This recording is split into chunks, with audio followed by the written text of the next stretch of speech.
Uma mochila roxa no lago. Os trabalhadores acharam que alguém tinha esquecido. Abriram e 3 horas depois, todo o comitê de investigação estava no local. O que havia lá dentro, vocês vão entender ao longo do vídeo. Mas quem fez isso é mais assustador do que a própria descoberta. Manhã de domingo, 16 de novembro, zona leste de Moscou. Lago Galianovsky, um pequeno corpo d'água no interior do bairro, sem calçadão e sem bancos. Estava justamente em obras de reconstrução. Os trabalhadores transportavam cimento e preparavam a área. Por volta das 9h30 da manhã, um deles notou na água aquela mesma mochila. E ao lado, um saco plástico. Puxaram para fora, abriram e chamaram a polícia. O perito estabeleceu a idade preliminar, entre 7 e 10 anos. O tempo estimado, de 1 a 3 dias, e no pescoço foram encontradas marcas de estrangulamento e hematomas. Mergulhadores do serviço de emergência foram acionados ao lago. Várias equipes vasculharam o fundo por horas, e não apenas uma vez. Mas não encontraram mais nada. O lago era raso. Os moradores diziam que seria possível até drenar a água, mas mesmo sem isso ficou claro. O restante não estava ali, o que significava que estava em outro lugar. Não havia câmeras ao redor do lago. O local era deserto. Porém, os investigadores levantaram gravações das câmeras urbanas mais próximas. E em uma delas, noite de 14 de novembro, um homem de compleição média, cerca de 1,80 metros de altura, se dirige à água, joga o saco e vai embora tranquilamente. Quem ele era naquele momento era desconhecido. Como ficaria claro mais tarde, seria exatamente essa pessoa o primeiro elo da corrente que levaria a investigação àquela mulher. O comitê de investigação abriu um inquérito. A polícia começou a verificar todos os registros de pessoas desaparecidas nos últimos dias. E ao final daquele mesmo dia, por volta das 17h30, uma senhora idosa entrou na delegacia e disse que seu neto havia desaparecido. À primeira vista, tudo batia. Relatou o desaparecimento segundo as palavras da avó. Ele teria sido levado de casa pelo companheiro da mãe, um homem qualquer, e não o trouxe de volta. Os investigadores imediatamente entraram em contato com a mãe, Helena, que confirmou. Sim, o filho saiu com o namorado dela, para onde não sabia, quando traria de volta também não. A versão se encaixou perfeitamente. Pelas palavras da avó, havia um suspeito concreto, o companheiro, e a descrição coincidia com o homem das câmeras. O caso passou da categoria de busca. A Procuradoria de Moscou e da região de Moscou assumiram o controle da investigação, porque formalmente ela envolvia 2 regiões ao mesmo tempo. A descoberta foi feita em Moscou, mas a família morava na região metropolitana. Porém, um detalhe não se encaixava. Os vizinhos de Helena no condomínio Nova Alexeyevskaya Rocha, em Balashikha, que começaram a ser interrogados naquela mesma noite, diziam a mesma coisa. Nenhum deles jamais tinha visto um homem ao lado dela. Nenhuma vez. Ela vivia sozinha com o filho e gatos e nenhum companheiro estava por perto. Pois bem, na noite de 16 de novembro, essa inconsistência ainda não tinha se tornado a principal pista. A polícia continuava procurando o homem da câmera. A verdadeira resposta surgiu no dia seguinte. Naquela mesma noite, os agentes foram até Balashikha, Rua Dmitrieva, condomínio Alexeyevskaya Rocha, 10º andar, apartamento de um quarto. Helena abriu a porta. Roupas espalhadas, quase sem móveis. No chão, em vez de cama, um colchão, 4 gatos e um cheiro característico. E o que procuravam foi encontrado na varanda. Lá estava o que restou do filho de 6 anos de Helena, e ao lado havia objetos cortantes. A perícia estabeleceria posteriormente que uma serra manual foi utilizada para o desmembramento. A parte superior havia sido separada, embalada em um saco, colocada dentro da mochila roxa e transportada por 8 quilômetros até aquele mesmo lago Galianovsky. Todo o restante estava ali, na varanda do apartamento alugado de um quarto. Durante a busca, foram apreendidos os objetos cortantes e outras provas materiais. foram designadas 3 perícias: médico-legal, genético-molecular e criminalística. A versão sobre o companheiro, a essa altura, já estava desmoronando, mas detê-la naquela noite não foi possível. Não puderam. E um detalhe daquela noite seria repetido depois em todos os autos do processo. Quando foram buscá-la, ela não perguntou pelo filho nem pela filha. Ela resistiu e gritou sobre uma coisa apenas, que em casa ficariam 4 gatos sem ninguém para cuidar. A detenção foi adiada para a manhã seguinte. A confissão espontânea apareceu nos autos já na manhã de 17 de novembro. Helena Tsutskova foi detida, levada para interrogatório e começou a falar imediatamente. Natural da cidade de Zareshny, na região de Penza, mãe de 2 filhos, uma menina de 9 anos e um menino de 6. Ela mesma escreveu a confissão e admitiu: nenhum companheiro existia. Ela o inventou para confundir a investigação.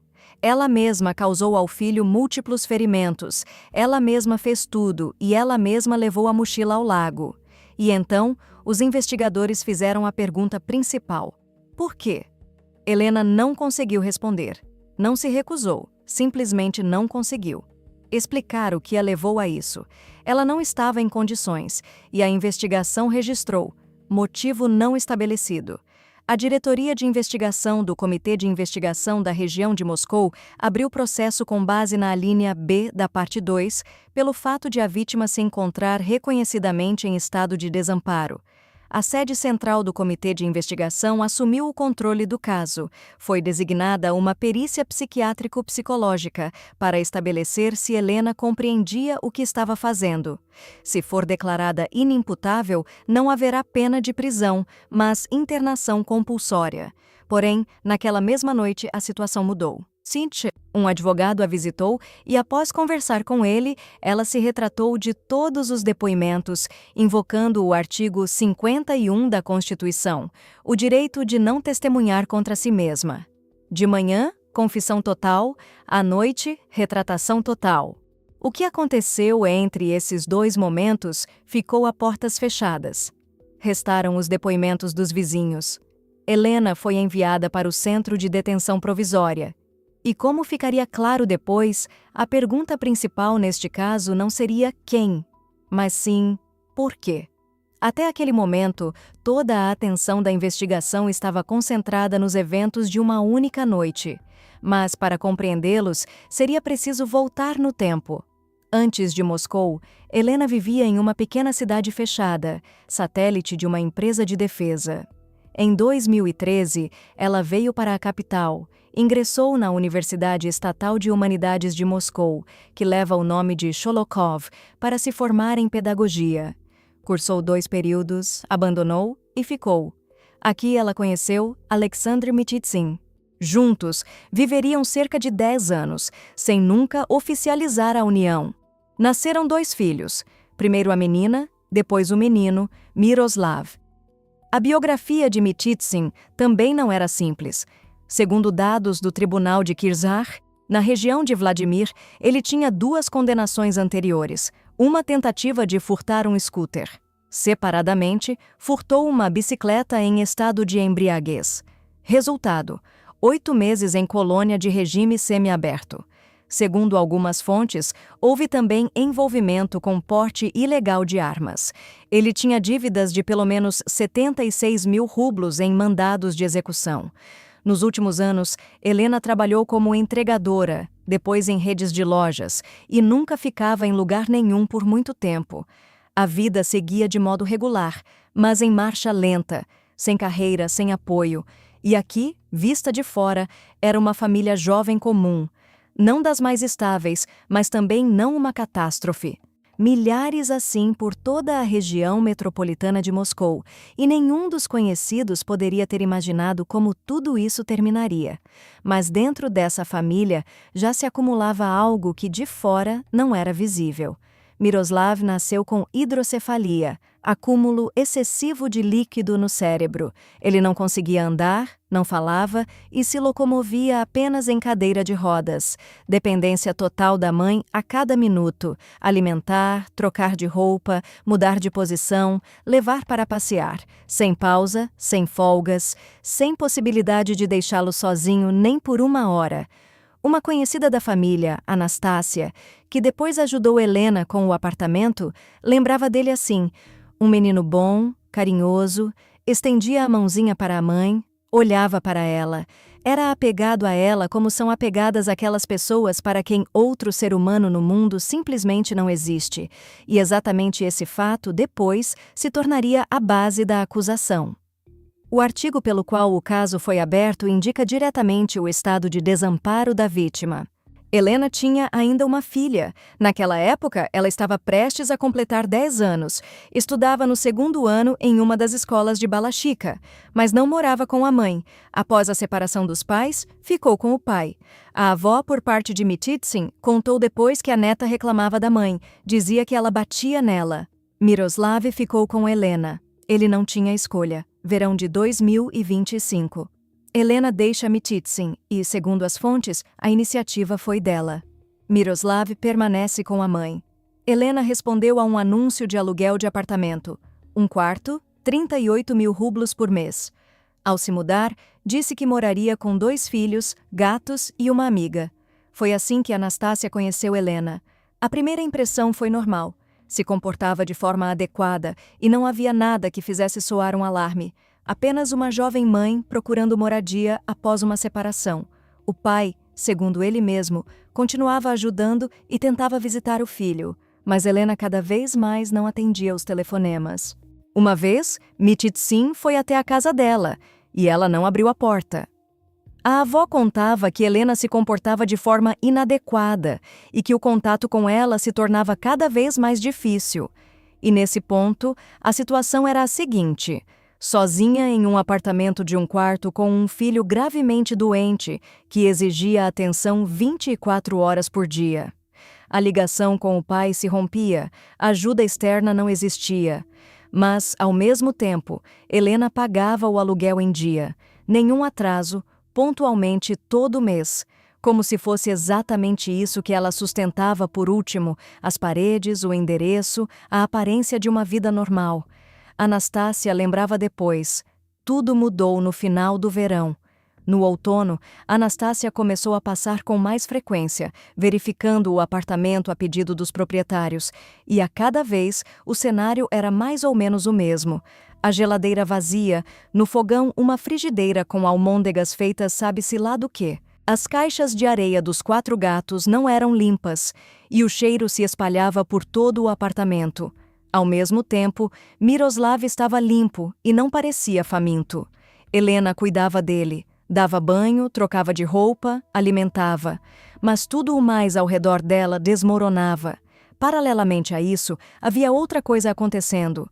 Nos registros do juizado de Zarechny, 12 processos com Tsutskova como ré, todos movidos por organizações de microcrédito, empréstimos que ela contraiu e não pagou. Em todos foram emitidas ordens judiciais. Na base de dados do Serviço de Execução, 6 processos de execução abertos de junho de 2024 a maio de 2025. Valor total de aproximadamente 93 mil rublos. O valor pode parecer pequeno, mas para uma pessoa que não consegue comprar comida decente, isso já é um cerco. Anastácia contou depois mais um detalhe. Uma vez, Helena veio até ela e disse calmamente, abertamente, que consumia substâncias sintéticas. Não se justificou, não pediu ajuda, simplesmente comunicou como um fato e acrescentou: "Eu gosto." Não escondia, não tinha vergonha, como se aquilo fosse a única coisa que ainda lhe fazia sentir algo além de cansaço. Por dentro, a fissura se alargava cada vez mais. Nas conversas com Anastácia, Helena não se filtrava e dizia o que sentia diretamente, sem tentar parecer melhor. Por um lado, sonhava em viver com os 2 filhos. Contava que queria trazer a filha para morar consigo, mas o ex-marido não entregava. Ficava ressentida com ele. Por outro lado, nas mesmas conversas, às vezes literalmente na mesma frase, admitia outra coisa. Eu não aguento sozinha, eles me irritam. A menina sempre quer alguma coisa. Muitas vezes a agressão com eles dispara. E isso não é interpretação. São citações quase literais que Anastácia depois transmitiu aos jornalistas. Helena não estava apenas exausta. Ao mesmo tempo, continuava querendo ser mãe. Queria buscar a filha, queria estar perto. 2 desejos. Quero estar com eles, e não consigo suportá-los. Existiam simultaneamente, e nenhum deles vencia. No programa Pusti Govoriat, uma vizinha contou que Helena dizia a ela que estava cansada, que o cuidado com o filho a esgotava, mas, ao mesmo tempo, não pedia ajuda. Quando Anastácia aconselhou que ela fosse ao tribunal disputar a guarda da filha, Helena recusou e explicou. Ela estava registrada em acompanhamento psiquiátrico e, com esse diagnóstico, seria inútil entrar na justiça. Ela sabia do seu diagnóstico, sabia que isso lhe fechava o caminho até a filha, sabia que batia neles e sabia que não fazia nada a respeito. Mas naquele momento, nada disso causou preocupação suficiente nas pessoas ao redor para que alguém tomasse alguma atitude. A avó de Miroslav confirmou depois que com Helena morava uma tal de Yulia, e a filha dizia que Helena deixava o filho com ela quando saía, e Yulia era a única pessoa que realmente ajudava. Cuidava de Miroslav, se dava bem com ele. Na prática, substituía a mãe nas horas em que Helena saía ou não dava conta. Não era uma cuidadora contratada nem uma assistente social, vivia junto e assumia parte da carga. Em setembro de 2025, Helena expulsou Yulia do apartamento. A causa do conflito é desconhecida. Nenhuma fonte explica o que exatamente aconteceu entre elas. Yulia foi até Anastácia em lágrimas e disse uma coisa apenas. A amiga a expulsou de casa. Nunca mais se falaram. E a partir desse momento, Helena ficou completamente sozinha. Entre a saída de Yulia e 14 de novembro, 2 meses. O que aconteceu nesse período é praticamente desconhecido. Anastácia lembrava do último encontro. Helena parecia diferente, muito quieta, acuada, sem demonstrar interesse por nada. Respondia às perguntas sem nexo, como uma pessoa que ouve as palavras, mas não compreende o significado delas. Aquela foi a última vez que alguém entre os conhecidos viu Helena antes da detenção. Paralelamente ao desmoronamento da vida comum de Helena, ela levava outra vida na internet. Mantinha páginas em redes sociais, escrevia sobre trânsito entre mundos e experimentos com a consciência. Afirmava que havia 22 anos era perseguida por números em sonhos e os interpretava como sinais de outra dimensão. Se considerava guiada. Tinha interesse por rituais, mantinha um canal no Telegram onde postava imagens geradas por inteligência artificial. Ao mesmo tempo, trocava frequentemente de números de telefone e perfis nas redes sociais, como uma pessoa que ou se esconde ou não consegue permanecer em uma única realidade. Contou sobre seu diagnóstico: esquizofrenia.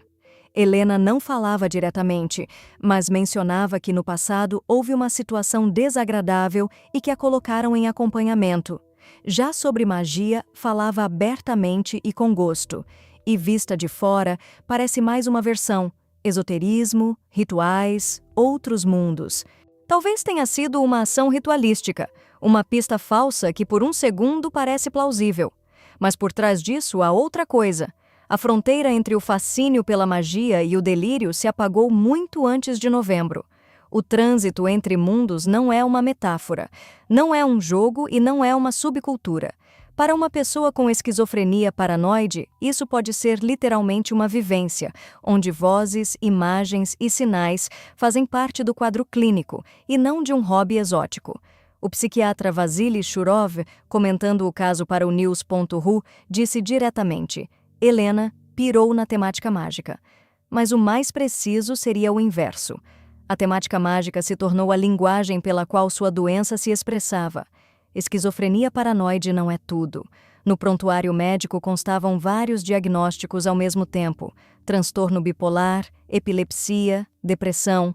Desde 2023, lhe foram prescritos medicamentos para estados maníacos, para depressão e para controle de crises. O esquema padrão para esse conjunto é pesado, mas funcional, sob uma condição, que a pessoa o siga. E isso não é raro. Pessoas com esses diagnósticos frequentemente abandonam a terapia porque, com os medicamentos, se sentem entorpecidas, não se sentem elas mesmas. Mas no caso dela, havia ainda outro problema. Já em 2014, foi lavrado contra ela um auto por esquiva do tratamento de dependência química, 11 anos atrás. O que significa que o problema com substâncias vinha de longe, muito antes de Miroslav, muito antes de Balashikha, muito antes de tudo. Aqui é preciso separar as coisas. O psiquiatra Andrei Antsiborov, comentando o caso para o Snob, confirmou: se adicionarmos substâncias a essa equação, o risco de psicose aguda aumenta de 10 a 15 vezes. E como ficaria claro depois, foi exatamente essa combinação, abandono dos medicamentos mais substâncias, que se revelaria a chave para tudo o que aconteceu em seguida. Helena não apenas consumia substâncias e não apenas tomava medicamentos. Ela misturava os dois. Segundo dados do SHOT, era exatamente essa combinação: antipsicóticos prescritos para a esquizofrenia mais substâncias ilícitas, que provocava nela surtos de agressão. Não irritação, não uma explosão, mas uma agressão tal que provavelmente ela mesma não lembrava o que tinha feito. E o mecanismo aqui é concreto, e Antsiborov o explicou. Antipsicóticos suprimem a dopamina. Essa é sua função direta. As substâncias, ao contrário, liberam dopamina em excesso. Quando os dois processos acontecem simultaneamente, o cérebro recebe sinais contraditórios e o sistema de regulação simplesmente colapsa. Não é uma perda de bom humor nem um deslize. É uma psicose clínica, na qual a pessoa pode não distinguir o vivo do inanimado, o que é seu do que é alheio, o real de uma ordem dentro de sua cabeça. E é aqui que se torna visível a diferença entre como queremos entender essa história e o que ela realmente é. Queremos uma resposta simples: ela era má, cruel. Mas o quadro clínico diz outra coisa. Ela estava doente e, em vez de tratamento, recebia substâncias que transformavam sua doença em uma bomba. Quem vendia isso a ela é desconhecido. Se alguém controlava a tomada dos medicamentos, ao que tudo indica, não. Se ela estava sob efeito exatamente no dia 14 de novembro, a investigação ainda não estabeleceu.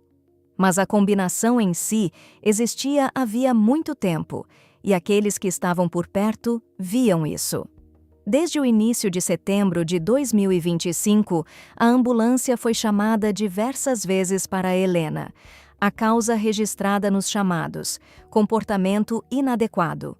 A equipe chegava, registrava o estado, ia embora. O que acontecia depois é desconhecido. A internação compulsória na Rússia só é possível por decisão judicial e se a pessoa representar ameaça direta e imediata.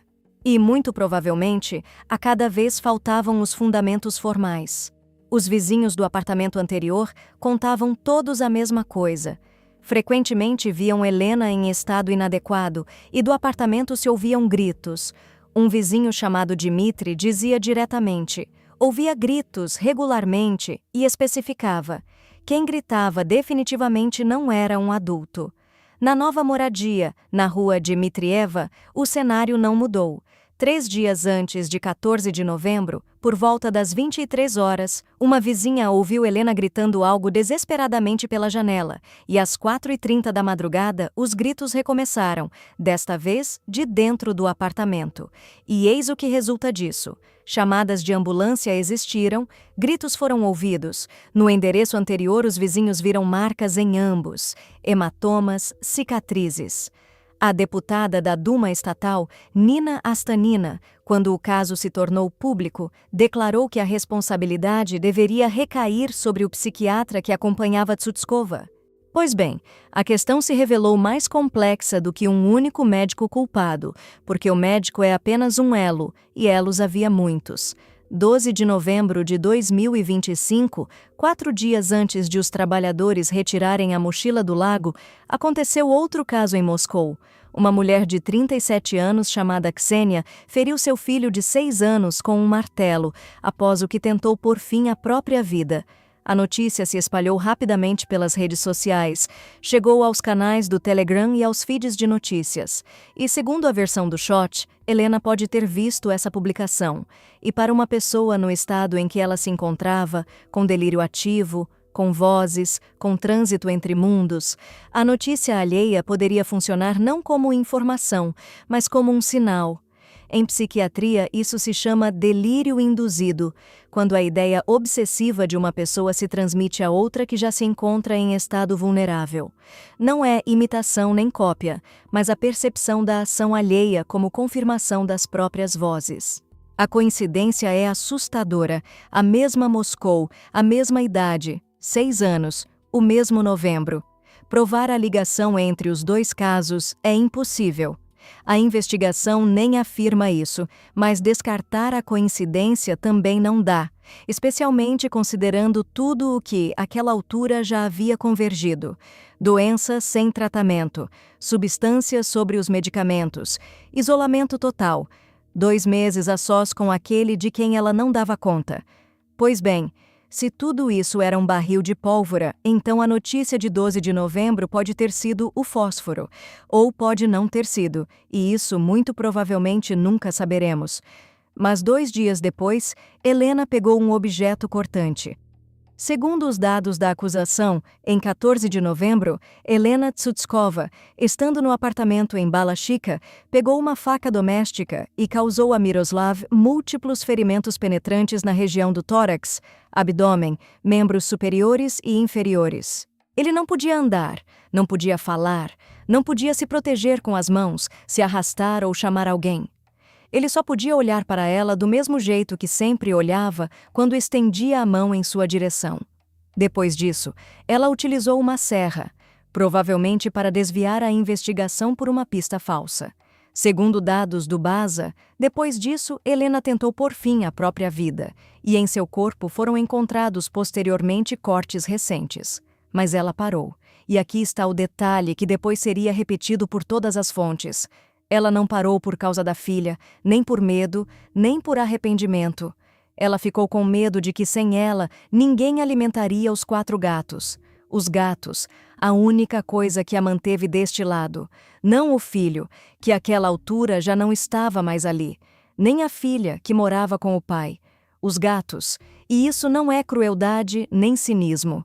Muito provavelmente, esse é exatamente o ponto em que a doença substituiu definitivamente a realidade.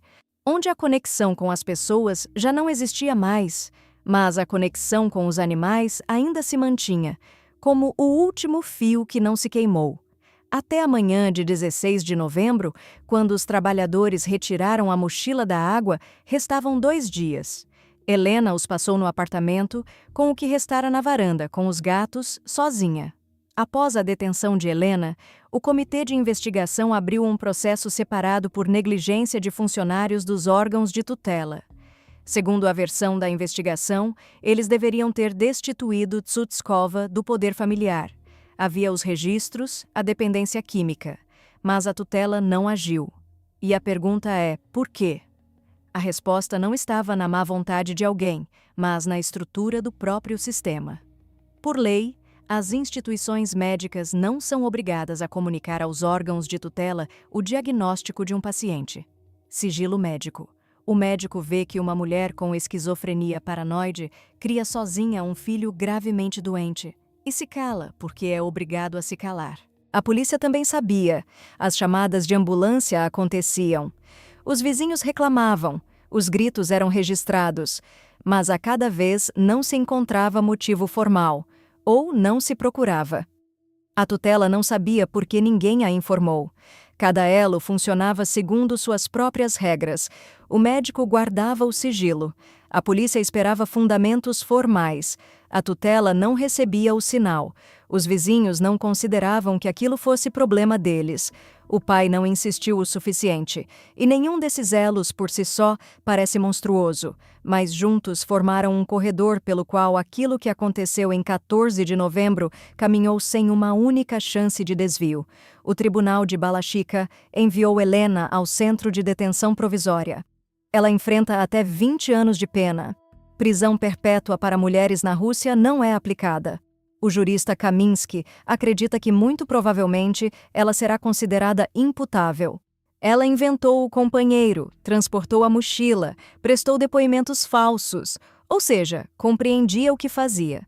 Mas eis o que permanece após a sentença, qualquer que ela seja.